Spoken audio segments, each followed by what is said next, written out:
अमरेश्वर महादेव की। हर हर महादेव, हर हर महादेव, हर हर महादेव।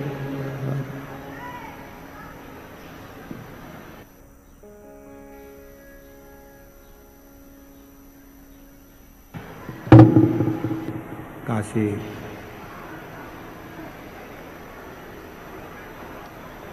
विश्वनाथ ओगड़दानी। एलईडी बंद है, एलईडी चालू करवाओ अंदर की। बाबा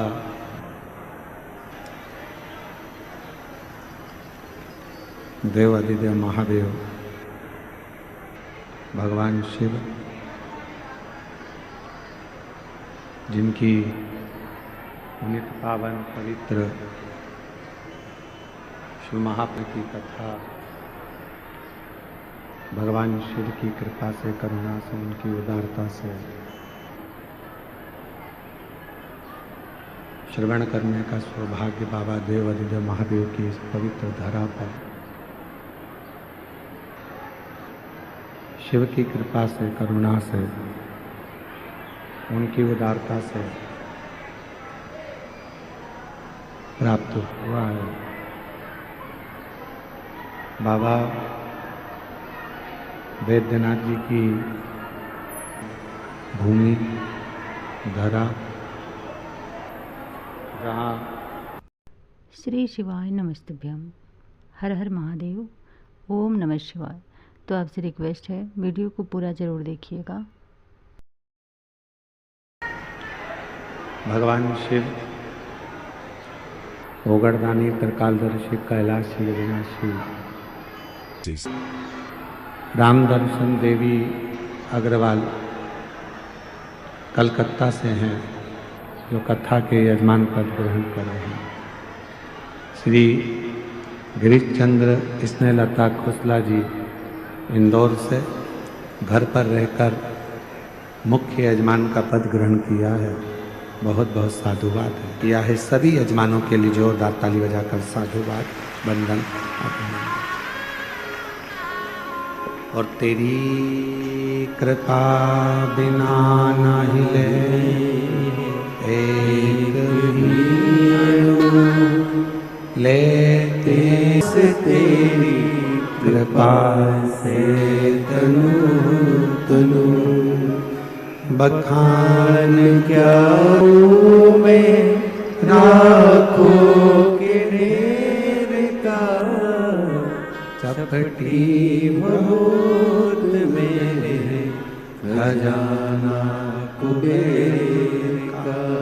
हे रंगधार मुखीवार ओमकार तू, भोरे ओमकार तू, आयो शरण तिहारी शंभु तार तार तू। ये शिव की उदारता है।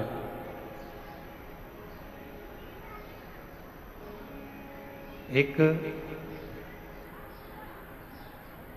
पोता जब अपने दादाजी की गोद में, एलईडी वालों से निवेदन है, बीच की एलईडियां बंद हैं, उन एलईडियों को चालू करें। एलईडी वाले जाके, सामने की एलईडियां बंद हैं, उनको जाके चालू करें।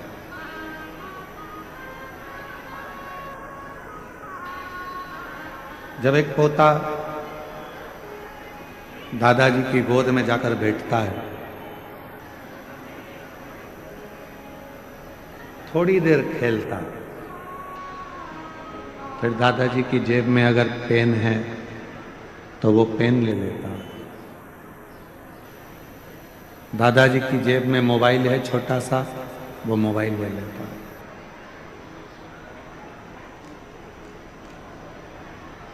दादाजी के पास में अगर कोई चश्मा रखा है, वो चश्मा ले लेता।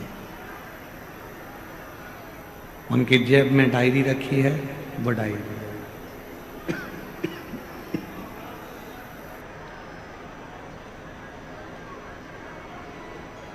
पोते को चश्मे से मतलब नहीं है, पोते को पेन से मतलब नहीं है, छोटे से पोते को डायरी से भी मतलब नहीं, छोटे से पोते को दादाजी के चश्मे से कोई मतलब नहीं।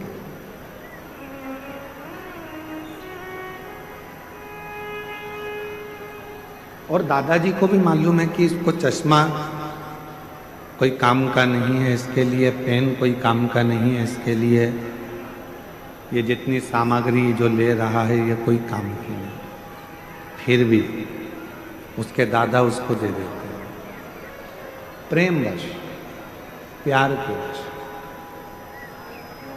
उसी तरह जब हम हमारे बाबा वैद्यनाथ जी के चरणों में आते हैं, देवघर आते हैं, हम उज्जैनी महाकाल जाते हैं, हम बाबा विश्वनाथ जी की धरा काशी में जाते हैं, जब हम सीहोर कुबरेश्वर धाम पर जाते हैं, तो हम भी, आप भी भगवान के पोता पोती हो, भगवान के बेटा बेटी हो, जब गोदी में बैठते हो तो कुछ ना कुछ बाबा देकर जरूर भेजते हैं।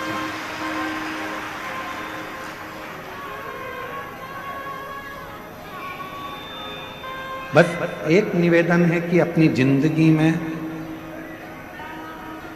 अपने नेत्रों से, अपने मन से, अपनी चित्त से, अपनी वृत्ति से अच्छा देखना प्रारंभ करो।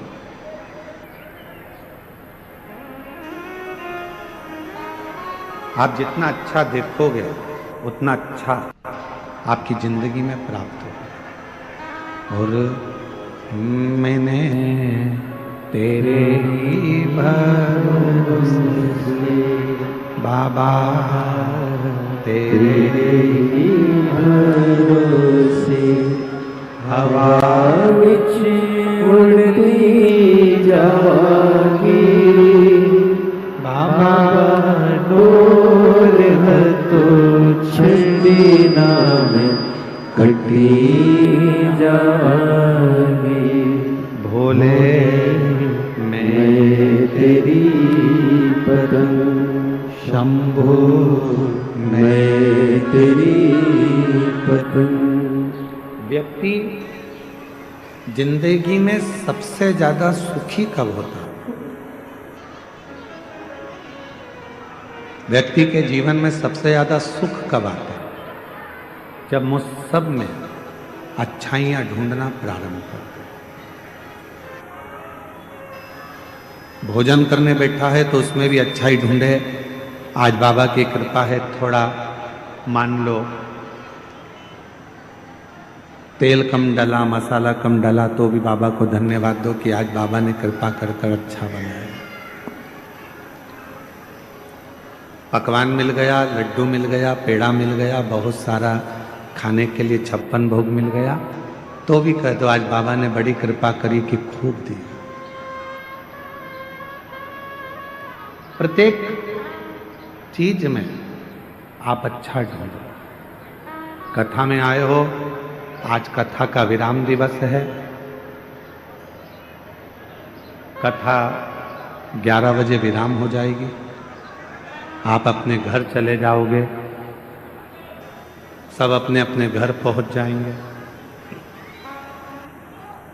अब वो 3 घंटे की कथा को, आपको 2.5 घंटे की कथा को कैसे लेना है, ये आपके ऊपर निर्भर कर। आप अपने मन को, इन लोग चिल्लाएंगे, क्लेश करेंगे, खड़े रहेंगे, इनके झगड़े में टाइम निकाल दो।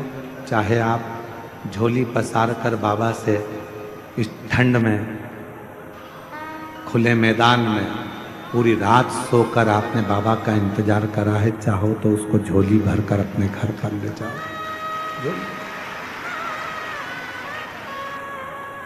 आज कथा का विराम दिवस है। कहते हैं कि मेरा बाबा जब जाता है, कुबेर भंडारी जब पोथी लपेटकर, अपनी पोथी को बांधकर, जब मेरा कुबरेश्वर महादेव जिस भूमि पर कथा कर कर जाता है, आखिरी दिन वो अपनी झोली का पूरा खजाना जो जिंदगी में आशीर्वाद स्वरूप है वो सब लुटा कर जाता है, उसकी जिंदगी सार्थक है। पूरी रात शिव भक्तों ने रोड पर सोए हैं, क्योंकि पंडाल में तो जगह नहीं थी, पंडाल के बाहर जगह नहीं थी, भोजनशाला में जगह नहीं थी, रोड के उस पार जो टेंट लगा है उसमें जगह नहीं थी। तो रोडों पर लगभग 4 किलोमीटर के 5 किलोमीटर के रोड पर लोग रात भर सोए। मैं झारखंड सरकार के माननीय मुख्यमंत्री जी को, माननीय सोरेन जी को बहुत बहुत साधुवाद देता हूं कि आपकी प्रशासन ने, आपकी सरकार ने इस कथा को बहुत सुचारू ढंग से संभाला और इसको आयोजित किया। मैं माननीय मुख्यमंत्री जी झारखंड सरकार के सोरेन जी को बहुत बहुत साधुवाद देता हूं, मन जी को।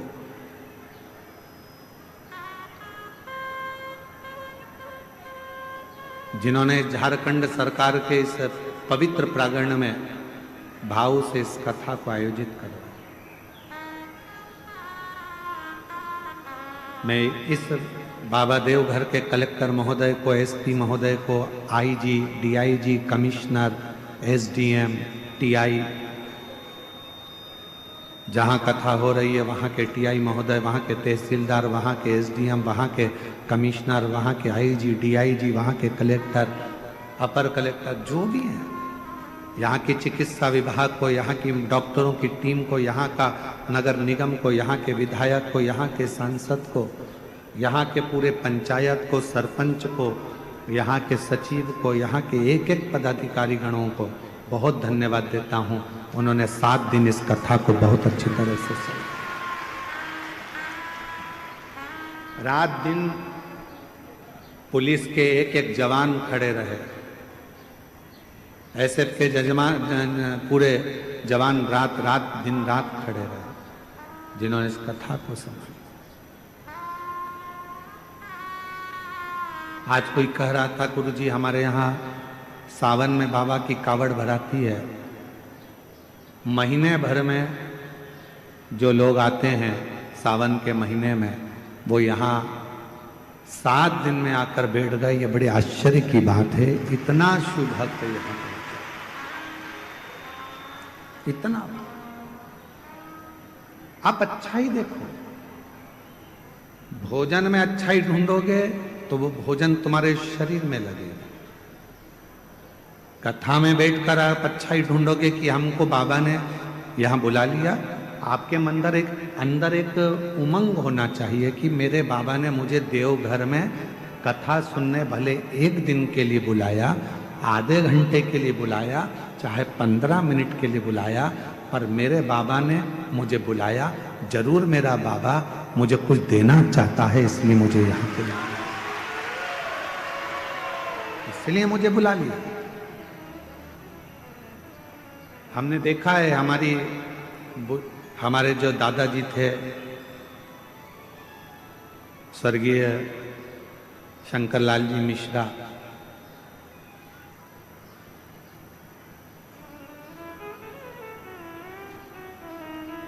हमारे परिस्थिति तो ऐसी नहीं थी कि हमारे पास में बहुत सारा धन हो, उस समय पर तो बस एजुकेशन अच्छे से हो जाए, पढ़ाई अच्छे से हो जाए, वही प्रभु से कामना करते थे।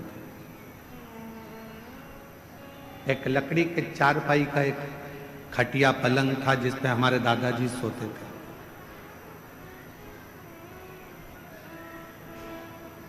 उनके पास में 2 थोड़ा सा मिठाई होती थी या थोड़ा सा गुड़ होता था तो वो अपनी पुड़िया में छुपा के तकिए के नीचे, गद्दे के नीचे रख लेते थे।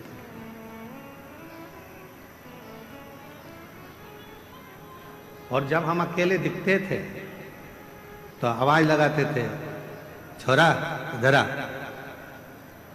मोड़ा इधर आ, और तकिए के नीचे से हमारे दादा स्वर्गीय श्री शंकरलाल जी मिश्रा जी उसमें से थोड़ा सा गुड़ निकाल कर हमको दे देते थे कि ले चुपचाप से खा लेना, किसी को बताना मती। मेरे पास इतना ही था, ये रख ले। इशारा कर कर बुलाते थे, अपने पास बिठाते थे पलंग पर और कुछ निकाल कर दे देते थे। आप भी याद रखना, इशारा कर कर बुलाते थे, अपने पास से निकाल कर दे देते थे। उसी तरह 7 दिन नहीं, 5 दिन नहीं, 3 दिन नहीं, 1 दिन की यीशु छोटी प्रार्थनाओं का भी उत्तर देते हैं। प्रिय यीशु, कृपया मेरे दादाजी का चश्मा ठीक कर दीजिए। वे परेशान हो जाएंगे और बिना चश्मे के वे कुछ नहीं देख पाएंगे। आमीन।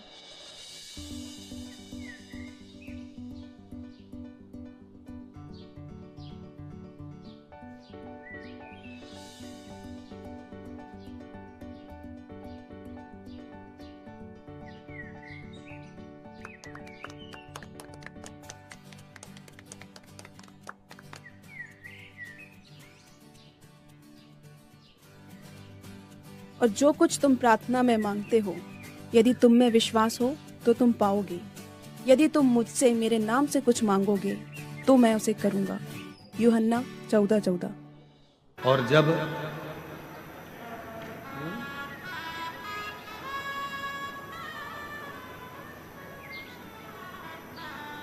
यदि मेरा भोले बाबा, मेरा शंकर, मेरा त्रिकालदर्शी, कैलाशी, अविनाशी, मेरा शिव आपको यदि बुलाए, कथा श्रवण कराए या आपको अपने धाम में बुलाए, तो ये मान लेना कि मेरे बाबा तुमको कुछ देना चाहते हैं, तुम्हारी झोली भरना चाहते हैं। करुणा करना और कृपा की ना होती जो आदत तुम्हारी, तो सुनी देती अदालत तुम्हारी। गरीबों के दिल में जो जगह तुम न पाते, तो किस दिल में होती इबादत तुम्हारी। दया की न होती जो आदत तुम्हारी। अगर प्रभु कृपा न करता, आपकी झोली ना भरता, तो ईमानदारी से बोलो, आपके दरवाजे पर तो कोई निमंत्रण देने भी नहीं गया। कोई पीले चावल देने के लिए कोई पंपलेट, कोई बैनर आपके शहर में भी नहीं लगाया गया। कोई सूचना आपके गांव में, नगर में नहीं दी गई। उसके बाद भी आप लगभग 7 दिन में लगभग 35 लाख से ज्यादा शिव भक्तों ने शिव महापुराण की कथा को सुना। सोशल मीडिया पे अलग, आस्था पर अलग, केवल पंडाल की बात चल रही है कि 7 दिन में कम से कम 35 लाख शिव भक्तों ने शिव पुराण की कथा को सुना।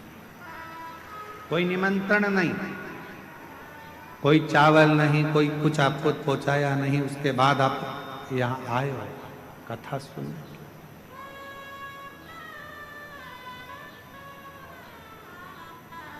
बिठले सेवा समिति हो चाहे दुनिया की कोई समिति हो, आपके लिए बहुत ज़्यादा व्यवस्था नहीं कर सकते, क्योंकि 100 लोग आए तो उसकी व्यवस्था हो सकती है, 200 लोग आए तो उसकी व्यवस्था हो सकती है, पर लाखों में मालूम ही नहीं पड़ता कब कितने आ जाएंगे।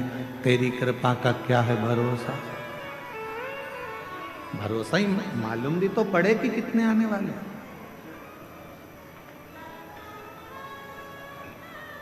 अच्छा देखते,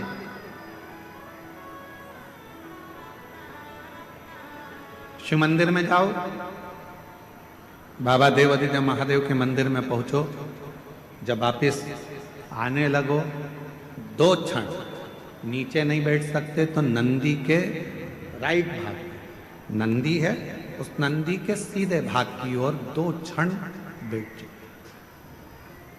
कुछ मांगो चाहे मत मांगो, कुछ बोलो चाहे मत बोलो, नंदी के पास बैठकर आपके मन में जो अच्छे विचार आएंगे, नंदी के पास बैठकर तुम्हारे मन में, हम आपको कथा में पहले वर्णन किए हैं पार्वती मैया तप कर कर कर थक गई, पर भगवान शंकर पार्वती जी के सामने प्रकट नहीं। भगवान शिव प्रकट नहीं।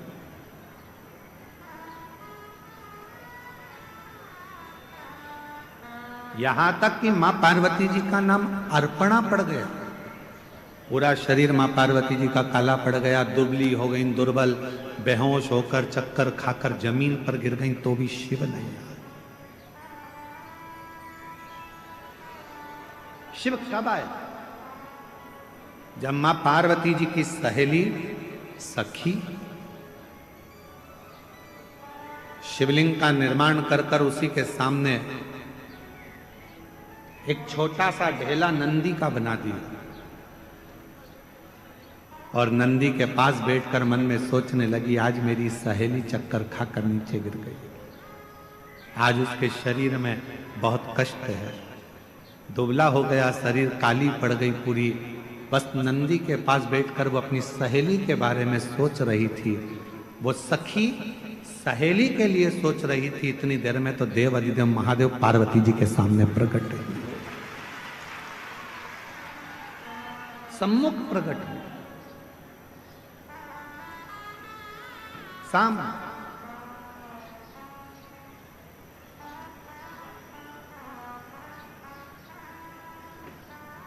पार्वती जी तो चक्कर खाकर नीचे गिरी हुई थी। अर्पणा उनका नाम हो गया था, शरीर काला पड़ गया था, दुर्बल शरीर हो गया था, पर उनकी सहेली ने नंदी के पास बैठकर पार्वती जी का स्मरण करा कि मेरी सहेली का यह हाल हो गया। और नंदी ने सुना। कहते हैं नंदी के कानों में शब्द पहुंचता है, वो शब्द सीधे शंकर के हृदय से टच हो जाता है, शिव के हृदय से।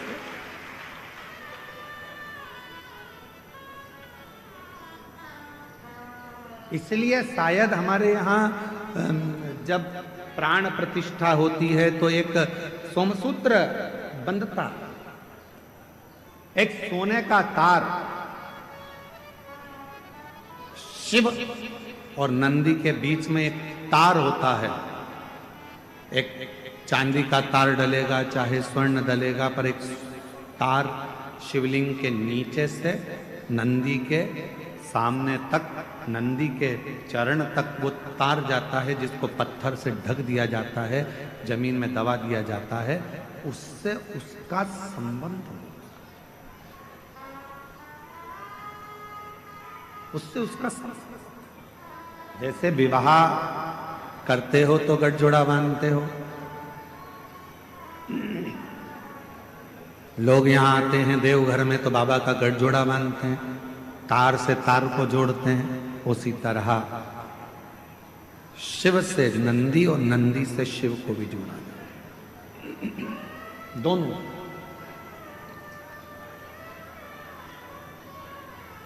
इसीलिए शायद कहते हैं कि हम जब नंदी के पास 2 क्षण के लिए बैठते हैं और अपने मन की कुछ कामना करते हैं, कोई बात करते हैं, कोई हृदय।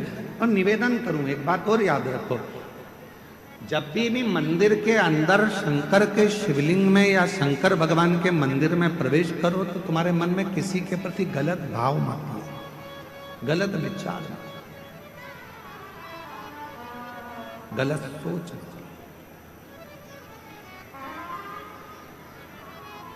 गलत विचार आएंगे तो वो गलत ही होगा। आप लोगों में से कई माताएं ऐसी हैं, कई भाई ऐसे हैं, कई मेरी बेटियां ऐसी हैं, कई मेरे बेटे ऐसे हैं, कई मेरी जीजियां ऐसी हैं, कई मेरे जीजा ऐसे हैं, कई माताएं ऐसी हैं, कई पिता ऐसे हैं, जो दिन में मंदिर में जाते हैं तो भगवान के सामने जाकर सोचते हैं अब तो मर जाऊं तो अच्छा, बहुत परेशान हो गई भगवान, इतनी कष्ट की जिंदगी जी रही हूं कि अब तो मर जाऊं तो अच्छा। तो मरना तो सबको है, कोई अमर बूटी खाकर पैदा नहीं हुआ संसार। बड़े बड़े सूरमा भी चले गए तो बड़े बड़े एक्टर भी चले गए तो बड़े बड़े प्रतिष्ठित भी चले गए, मरना तो सबको है। तो ये विचार क्यों करना कि मर जाऊं तो अच्छा, मेरा तो जीवन ही ऐसा हो गया। हे भगवान, अपने आप को दिन रात कोसते रहते हो कि मैंने तो अपनी जिंदगी बर्बाद कर ली, मेरा तो जीवन ही बेकार हो गया, काहे को भगवान मुझे जन्म दे दिया। हे भगवान, मेरा जीवन ऐसा हो गया, हे भगवान, मेरा जीवन ऐसा हो गया। क्या कमी रखी परमात्मा ने? दो नेत्र दिए, दो हाथ दिए बोलने के लिए, मुख दिया सुनने के लिए, कान दिए चलने के लिए, पांव दिए, हाथ काम करने के लिए दिए। उससे पूछो जिसको दिखता नहीं है, उससे पूछो जो चल सकता नहीं है, उससे पूछो जो सुन सकता नहीं है, उससे पूछो जो बोल सकता नहीं है। परमात्मा ने तो कृपा कर कर आपको ये शरीर दिया है, उस शरीर का सदुपयोग करो, तारीफ करो, तूने बड़ी कृपा करी। पति अगर थोड़ा कष्ट दे रहा है, भगवान से प्रार्थना करना, अच्छा हुआ दूसरे कष्ट देते, कर्म का दंड तो मुझे भोगना है। कोई दूसरा कष्ट देता तो मुझे अच्छा नहीं लगता, अच्छा हुआ मेरा पति ही मुझे कष्ट दे रहा है। पत्नी कष्ट दे रही है तो भगवान को प्रार्थना करना, दूसरा कोई कष्ट देता तो सहन नहीं कर पाता, अच्छा हुआ कि मेरी पत्नी मुझे कष्ट दे रही है, मेरा कर्म का दंड तो मैं भोग रहा हूं, दूसरा तो नहीं भुगता रहा, अपने घर के भुगता रहा। बेटा अगर कष्ट दे रहा है तो परमात्मा को धन्यवाद देना, अच्छा है यहीं पर कर्म का दंड भोग लूंगा, अगली बार तू जन्म देगा तो कम से कम राम जैसा पुत्र तो देगा, ऐसी कृपा कर। सब कर्म हम यहीं भोग चले, सब।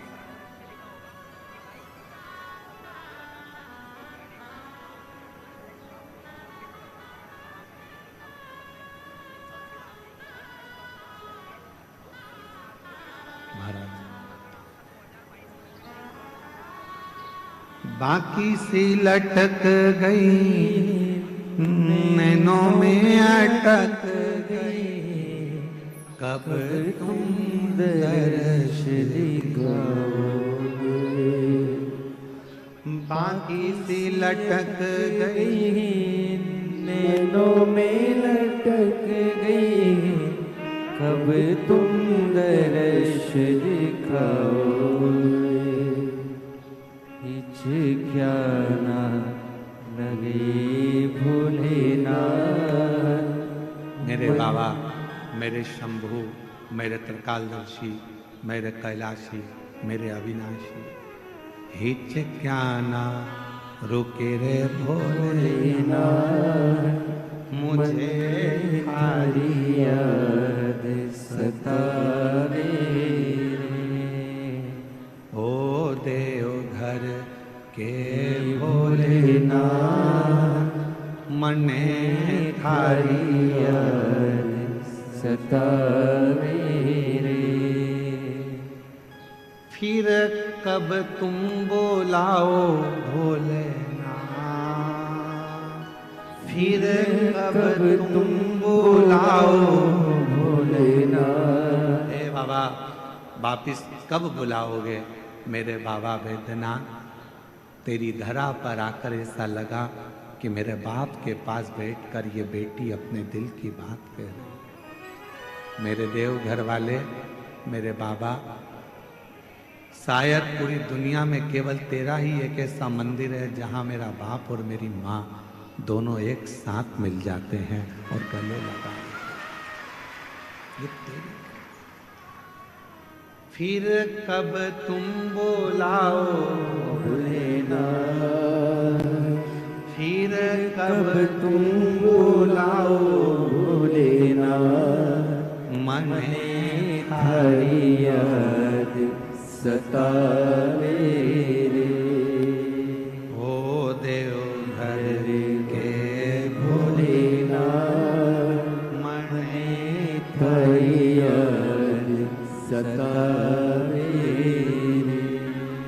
हिच क्या ना रोके भोलेनाथ, ओ हिच क्या ना रोके भोलेनाथ, मने थारी याद सतावे रे। उसको पुकारो, थोड़ा कष्ट जिंदगी में मिला जाएगा। पति कष्ट देगा, देने दो, हो सकता है पूर्व का कोई कर्म होगा, पत्नी कष्ट दे रही है, देने दो, कोई पूर्व का कर्म होगा। बच्चे कष्ट दे रहे हैं, पूर्व का कोई कर्म होगा। कोई बुजुर्ग कष्ट दे रहा, पूर्व का कोई कर्म होगा। हमारे कोई पिछले जन्म के कर्म का भोग हमको इस जन्म में भोगना है। भगवान से प्रार्थना है दूसरा कष्ट दे, उससे अच्छा है अपने ही थोड़ा कष्ट देकर हमारे पूर्व के कर्म के भोग को काट दें और हमें तेरा दर्शन तेरा।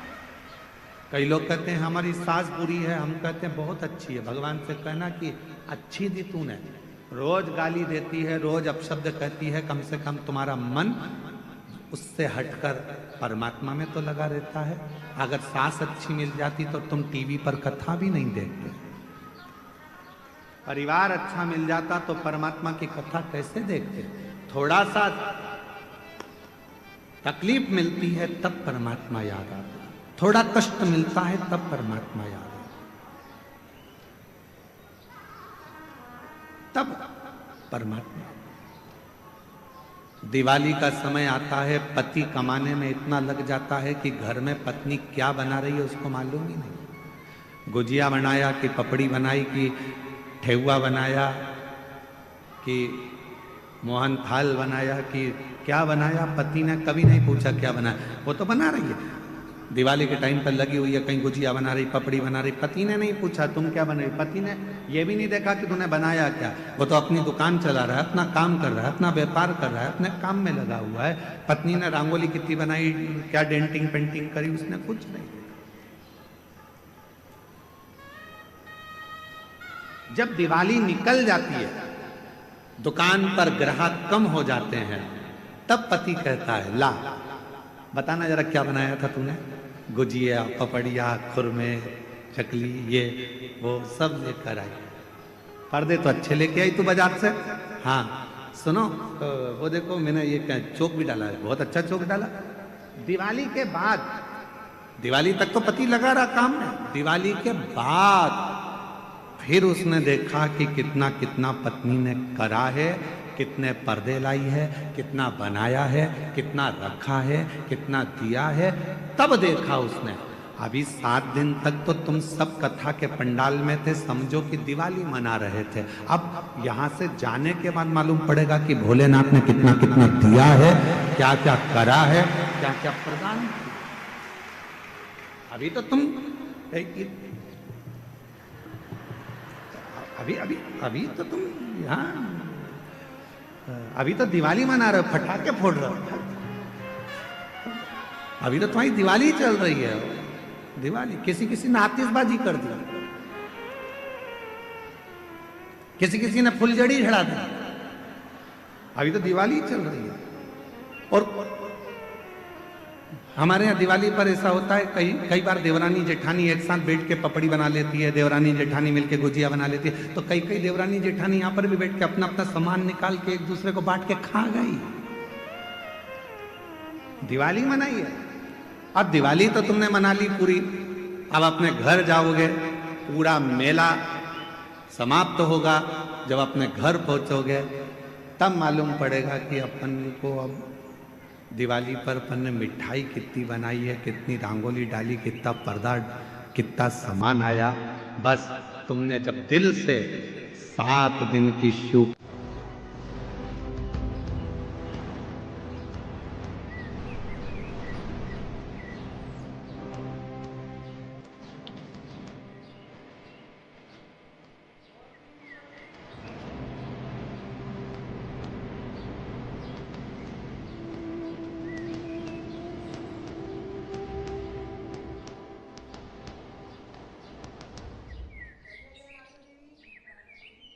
पहुंच कर देखेंगे कि हमको बाबा ने कितना दिया, 3 महीने में कितनी कृपा। एक पत्र है, अच्छा है।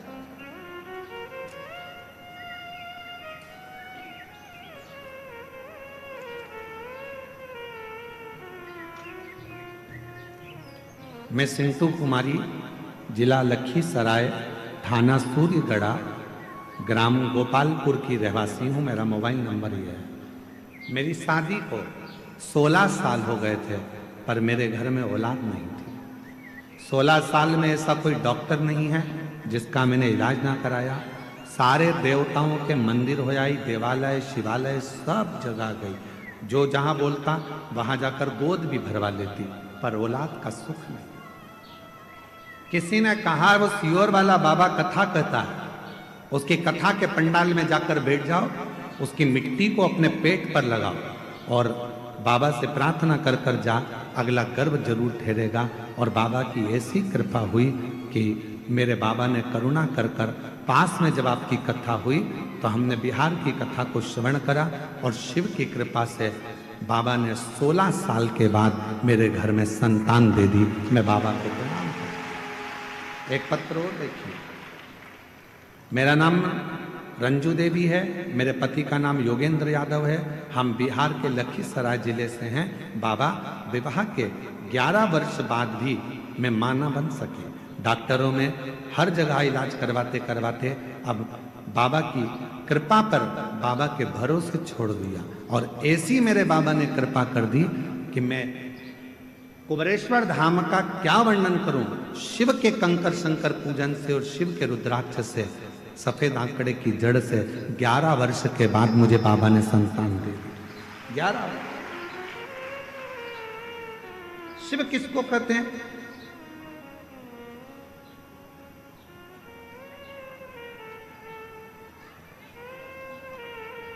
भगवान शंकर की उदारता किसको कहते हैं?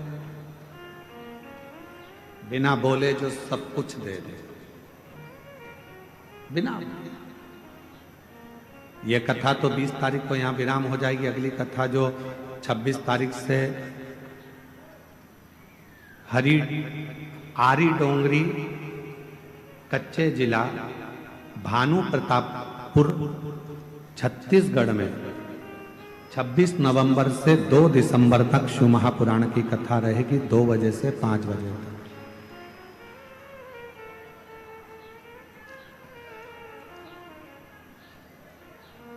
जोहार झारखंड।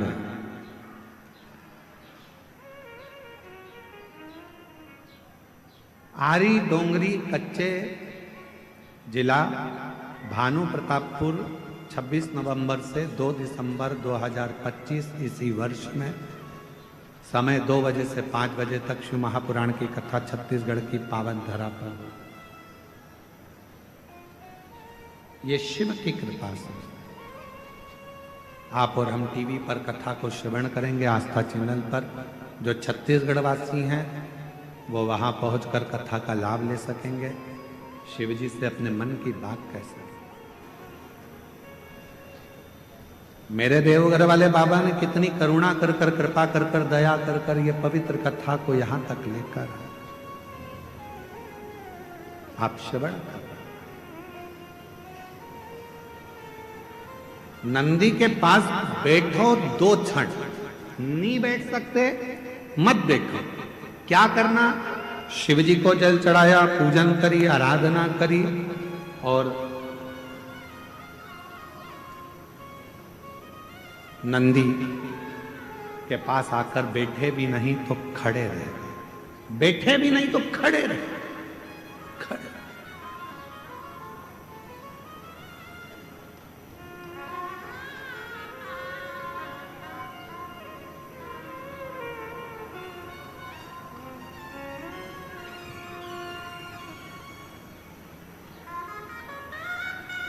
खड़े होकर तुम्हारे मन में भी जो भाव आएगा, विचार आएगा, जो तुम्हारे मन के अंदर चल रहा होगा, वो नंदी तक पहुंचेगा। शिवलिंग और नंदी के बीच में एक सूत्र बनता है, वो सूत्र पत्थर में दब जाता है क्योंकि प्राण प्रतिष्ठा के समय पर उसको दबाया जाता है, बांधा। जब हम कोई बात कहते हैं तो भगवान शिव तक वो बात पहुंचती है,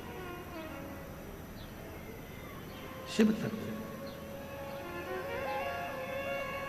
और मैंने तेरे ही भरोसे बाबा, तेरे ही भरोसे हवा बिच उड़ती जागी बाबा, डोर हथों छड़ी ना में कटी जागी।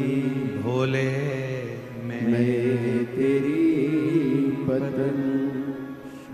जब नंदी के पास खड़े होकर अपने मन का भाव कहें, व्यक्त करें, उस नंदी के श्रवण के द्वारा, नंदी के शिव तक पहुंचे।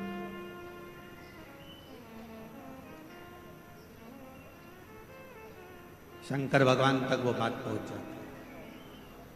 पार्वती जी की सहेली ने नंदी के पास बैठकर अपने मन में सोचा था मेरी सहेली की ये दशा है, और शिव प्रकट हो गए।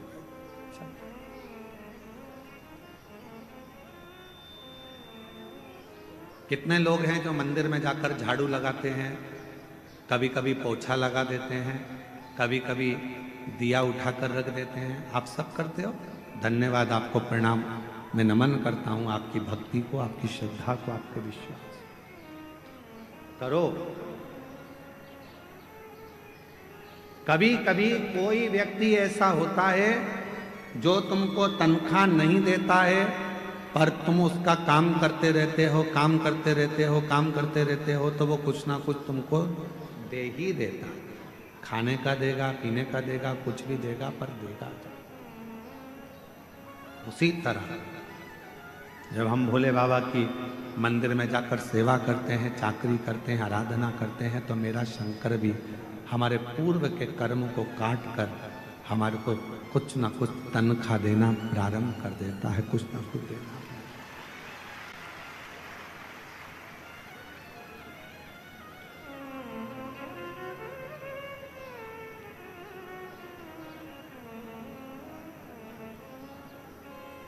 जब तुम्हारी जिंदगी में ऐसा लगने लगे कि भगवान शंकर के मैं मंदिर नहीं गई हूं, आज मेरी मंदिर में नहीं गई हूं, तो मेरा मन नहीं लग रहा। जिस दिन तुमको ऐसा लगने लगे कि बहुत दिन से मैंने शिव पुराण की कथा नहीं सुनी है, तो मेरा मन नहीं लग रहा। कभी तुम्हारा मन करे और तुम्हारे मोबाइल पर शिव पुराण की कथा नहीं दिखे तो मन नहीं लग रहा। जब तक मैं शंकर के मंदिर नहीं जाती हूँ, मन नहीं लगता है। सीहोर वाले महाराज को जब तक सुनती नहीं हूँ, शिव पुराण की कथा नहीं सुनती हूँ, मन नहीं लगता है। जब तक श्री शिवाय नमस्तुभ्यम एक आध बार नहीं बोल लेती, मेरे को अच्छा नहीं लगता है। समझ लेना कि मेरा बाबा तुम्हारे दिल में प्रवेश कर गया है और बाबा ने तुम्हारा हाथ पकड़ना प्रारंभ।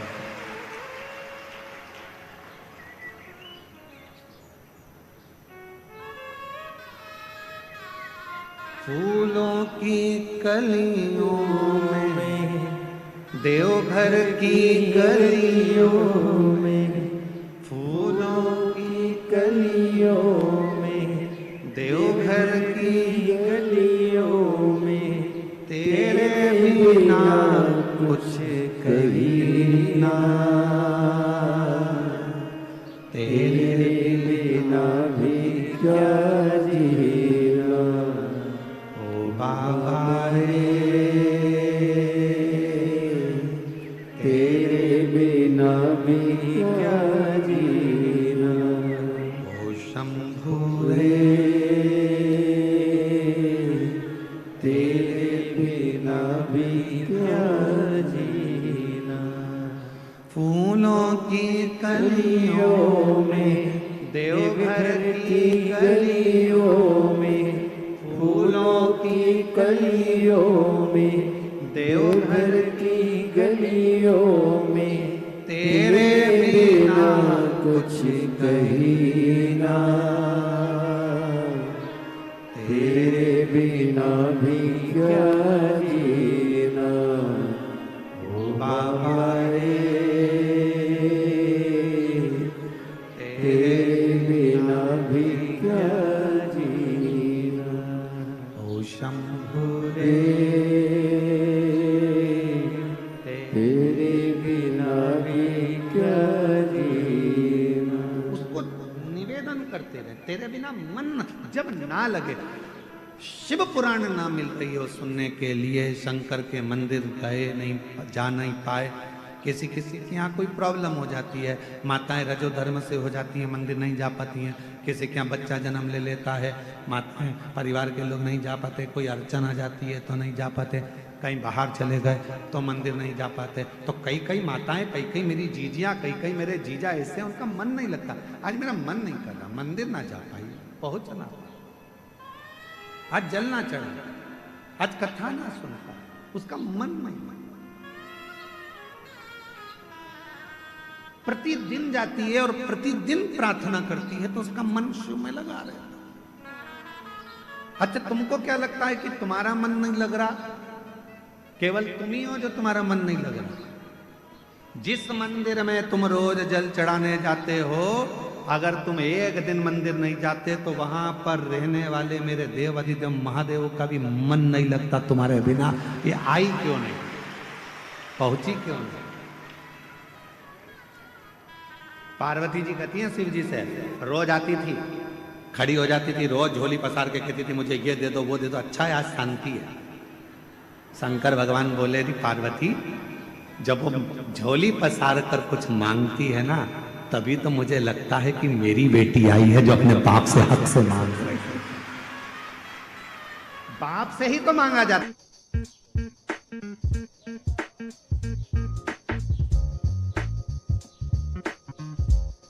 I love it. Joy, beautiful by nature. दूसरे से नहीं। और अगर दूसरे से कहेगी ना पत्नी की, किसी दूसरे को फोन लगाकर बोल दे मुझे ये सामान ला दो, फिर पति भगोना। किससे कहना था उसको? पति से। दूसरे से क्यों कहा? जब बाप बैठा था जिसके पास सब कुछ था, तो तू दूसरे से कर्जा मांगने क्यों गई? दूसरे के दरवाजे पर हाथ जोड़ने क्यों गई? तेरा बाप था ना, कहना था तो बाप से कहना था। भगवान कहते हैं जब मेरी ये बेटी, जब मेरा ये बेटा एक लोटा जल चढ़ाने के लिए आता है ना, मुझसे बहुत सारी बात कहकर जाता है, मैं जान जाता हूँ ये मुझे पापा समझती है, पिता समझती है, बाबुल समझती है, इसलिए अपने दिल की बात है, हृदय की बात।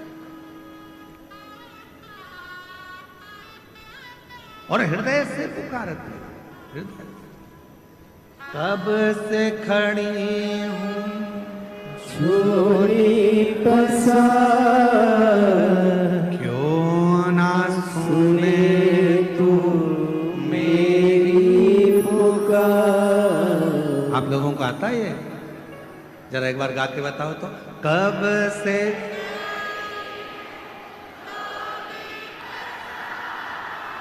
क्यों ना सुने तो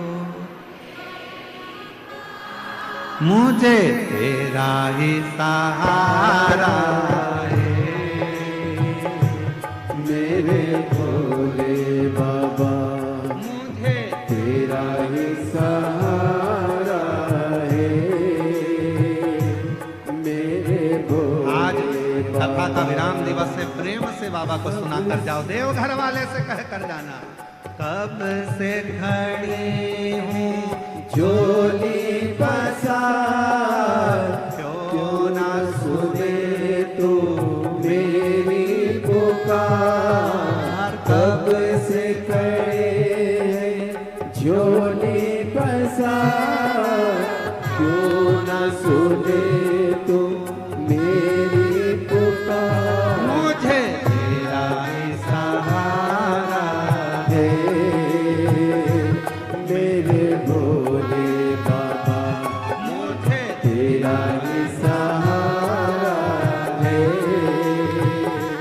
मेरे भोले बाबा मैंने तुम्हें पुकारा है, मेरे भोले बाबा मैंने तुम्हें पुकारा है, मेरे भोले बाबा। देख लो लगी है आज मंदिर में ये भीड़ भारी। देख लो लगी है आज मंदिर में ये भीड़ भारी।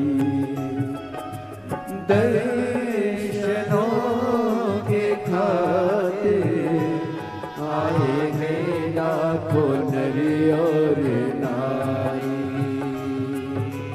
दर्शनों के खातिर आए हैं लाखों नर और नारी।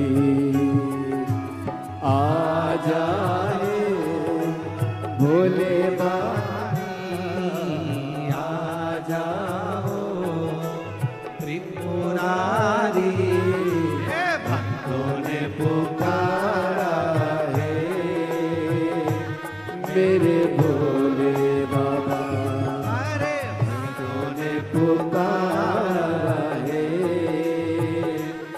मेरे भोले बाबा।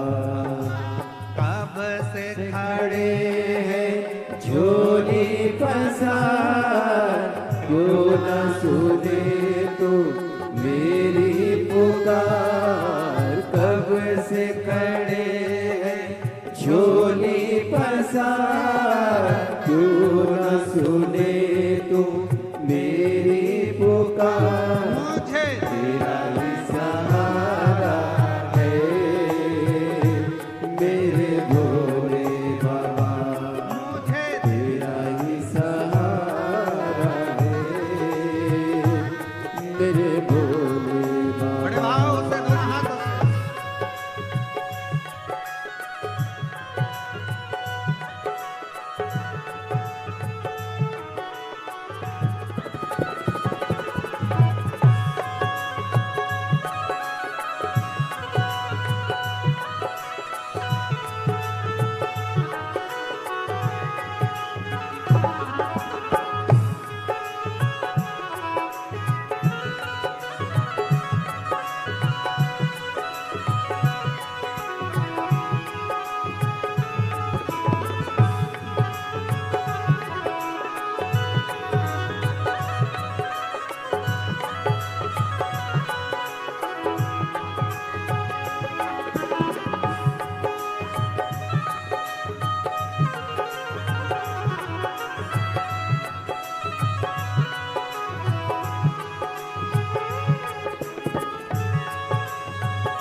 जिंदगी से हारे गम जमाने का हम लेके आए। जिंदगी से हारे गम जमाने का हम लेके आए। तू बता जहाँ में लोग अपने हुए क्यों पराए। तू बता जहाँ में लोग अपने हुए क्यों पराए। तेरे सिवा दुनिया में, तेरे सिवा दुनिया में कोई न हमारा है मेरे भोले बाबा, कोई न हमारा है। ओम नमः शिवाय, हर हर महादेव, श्री शिवाय नमस्तुभ्यम। दोस्तों, महाराज जी का आज का वीडियो, आज का प्रवचन कैसा लगा कमेंट में ज़रूर बताइएगा। आप लोगों का एक एक कमेंट मैं पढ़ती हूँ और उसका जवाब मैं ज़रूर दूँगी। तो वीडियो को लाइक कर दीजिए, चैनल को सब्सक्राइब ज़रूर कीजिएगा। इस तरह का वीडियो हमारे चैनल पर हमेशा अपलोड होते रहते हैं। आपसे बस यही रिक्वेस्ट है कि वीडियो को ज़्यादा से ज़्यादा शेयर ज़रूर कीजिएगा, ताकि और लोग जान सकें महाराज जी को, महाराज जी के वीडियो देख सकें। तो बस आपसे यही रिक्वेस्ट है। वीडियो देखने के लिए आपका बहुत बहुत धन्यवाद, दिल से धन्यवाद।